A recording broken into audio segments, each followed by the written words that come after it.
có có kiếm một nửa họ từ như như tốt Ý mù, một tí là nó chỉ đâu kia.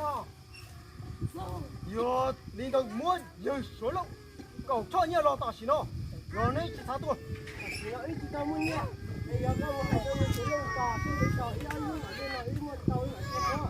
đi đâu cậu tôi xong nó rồi lấy chỉ thời gì đúng nó lấy bao hai tiền yếu dùng đi chơi phân Bây giờ có một hai người chỉ luôn xin đến rồi.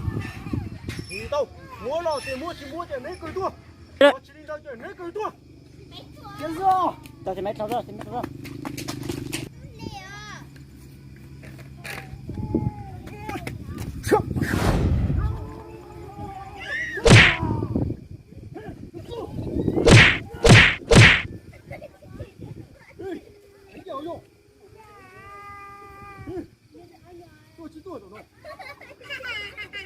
Ôi cái dê là nhiều nhau nó thọ chỉ mua tua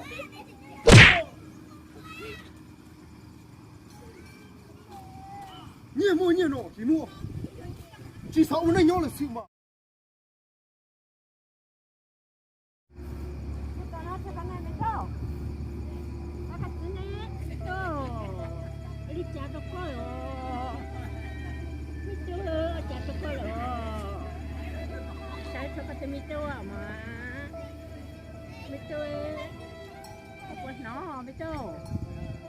Kapag tumito ha, kapag tuminyo, sa lak mo ka tuminyo,